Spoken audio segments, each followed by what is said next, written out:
Yes.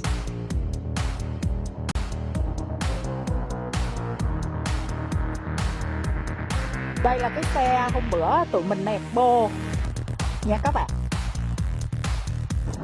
Anh đã lấy cái motor ra rồi anh gắn vào một cái xe khác. Can you explain something? Well, this is a 5.7 liter V8 that does not belong in this car. I have to put wiring and hook up radiator for cooling and gas line and transmission to put it in gear, but it should be fun. Yeah. The car is only maybe about 2,500 pounds, so. Vaughn, shortly after high school, Jake had a car just like this. Yep, this is the second 1979 Datsun 280Z that I have owned. The first one, Is it legal if I just wrap my body with the American flag and sit behind you? Yeah, you sure can. Yeah, I'm gonna have to put the headers on here upside down. why? Nowhere for them to go down, so the exhaust headers are gonna have to go on upside down and come up, and then I'll have to make it like curve out and go back. This way and then back? Uh-huh. Well, yeah, the exhaust. Yeah, for the headers, yeah. Because there's no room for them to go out then down because No. the fucking axle's in the way. Yeah, yeah.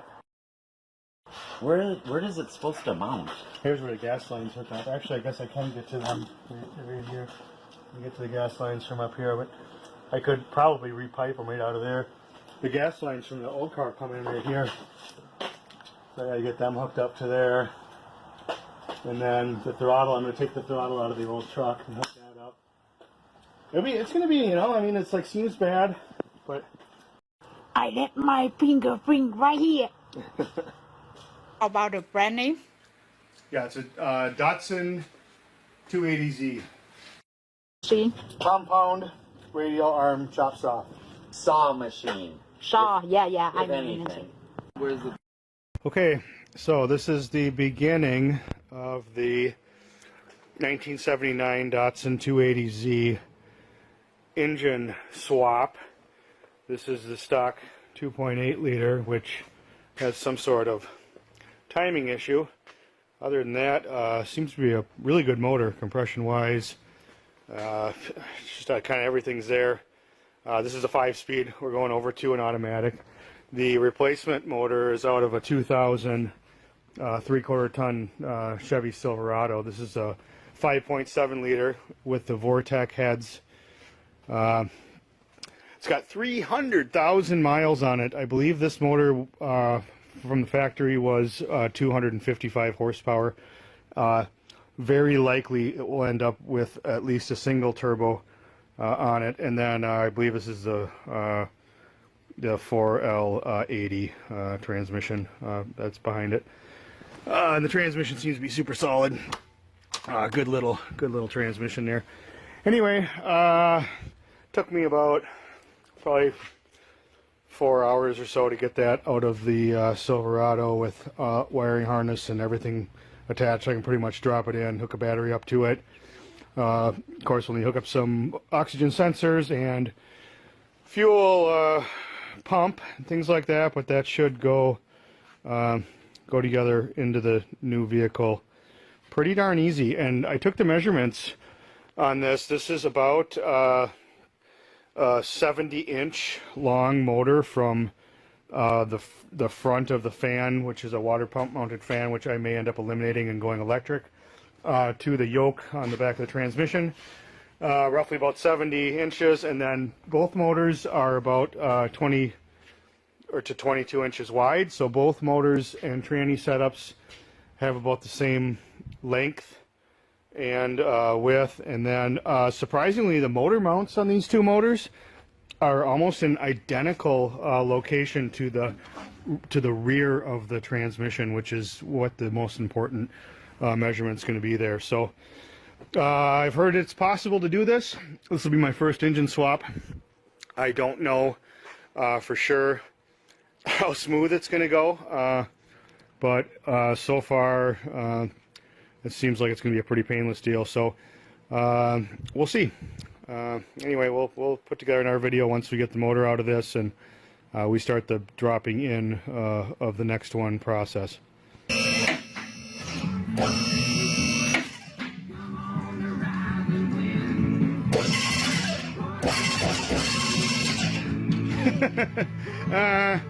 That didn't really work. Okay. Time for try number 2. Okay, just took a couple minutes there and put a couple on there. Got the motor straightened back out again. Unfortunately, I had a little crime scene happen underneath there. All the fluids dumped when I had the motor upside down. So, blah blah blah. All right, time to get this thing out of here now. I'm just going to open the door, lift the lift a little bit higher, and then I've actually got a chain hooked up to the car here, and I'm going to pull it out. The whole car I'm going to pull out with the machine. So should be real straightforward. So give me a minute and we'll do that, and then we'll start having a look at what we got as far as if that giant motor will fit where that little tiny motor used to be.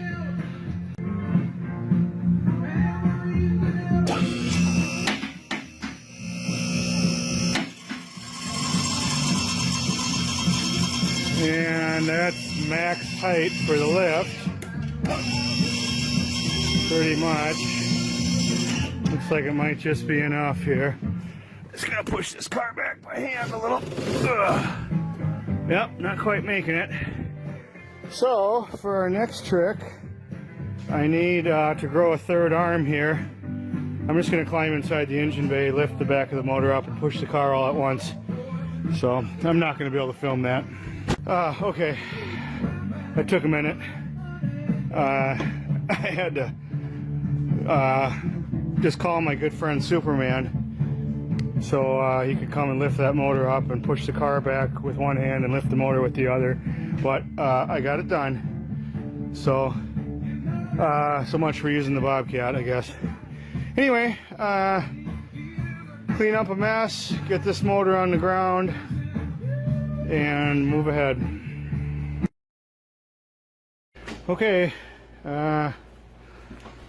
there is, so we got one of these and one of these, which actually, one's on a little bit bigger furniture dolly, so it looks quite a bit bigger, but I definitely see a hole in the hood of the Datsun in my future, because I'm pretty sure that that specific type of fuel injection on this older Vortec motor that is a top intake instead of a front intake, I don't think that's going to fit under the hood, but we'll find out. Anyway, 135 horsepower, 255 horsepower, to my knowledge. I think it's somewhere right around that area.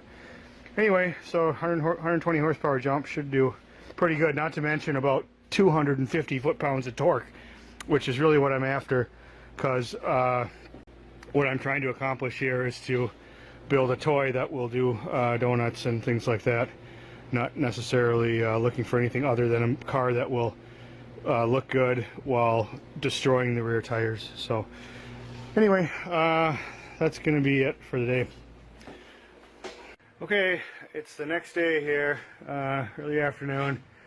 I did a little bit of work here today, just cleaning up the engine bay, making a little more room there. I went and borrowed a, let's see if I can switch the camera here. Did a little work in the engine bay, just cleaning things up a little better, making sure I had plenty of room, or as much room as I can have for the new motor. I am going to go ahead and pull off exhaust headers here and make it as skinny as possible. I will probably pull off the fuel line supply stuff as well, because I'm very likely going to reroute this over up into the engine bay rather than down into the transmission tunnel. Yep, exhaust comes off on both sides. I borrowed a engine hoist, this time from a buddy of mine, Chad with Rusty Metals. It's out of Stillwater, welding shop.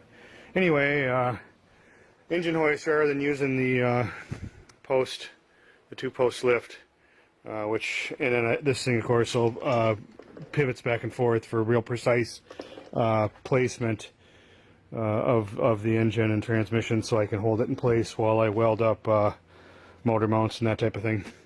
Anyway, so I'm going to get this motor stripped down a little bit further and cleaned up. I'm very likely going to be buying new heads, as well as, you know, new alternator, fuel pump, that kind of stuff. But for today's purposes, I'm going to try and actually set it into the engine compartment and see how close it is. So we'll see. Okay, exhaust is off. I cleaned up a few miscellaneous things. I've yet to take off the oil cooler lines. I'm going to eliminate that. It's my understanding Jake sells a little kit to eliminate that side of things.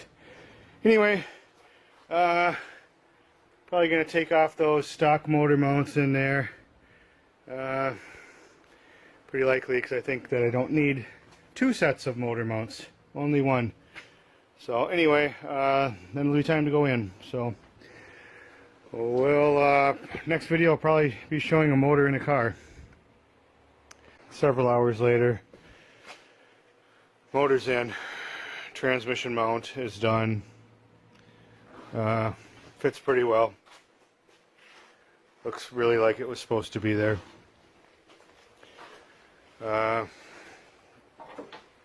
Yep. So probably 2 days worth of work now to make it run again. Okay, motor's in. Took me 4 tries to get it in and out of there, but that's how it fits, and I will need to cut a hole in the hood because it's not quite gonna close. You can see this one here is gonna be sticking up out of the engine, but it'll be good. We'll like it. It'll look cool, like straight up American cool. V8, loud, tire smoking, lots of fun, lots and lots of fun. So now for my next challenge here, I have to build some transmission mounts, which pretty hard to see, very difficult to see, but I'm going to build a transmission mount right across there. And then I'm going to call it a day, and the next step will be beginning the process of hooking everything up, which will likely be tomorrow, and we will get this motor running. Looks like a mess. Doesn't look like a hell of a lot of fun, but it's going to be okay. Really happy with the way it fit, and also very happy with the fact that the original motor mount cross member, that front cross member, lined right up. So anyway, super cool. Yeah, that took like 4 or 5 times in and out, and I had to take a sledgehammer to the transmission hump and stuff like that. And you can see I'll have a little bit of repair work to do at some point from the previous owner, but not a big deal. Looks pretty good from a distance, so we'll get to that once it's running.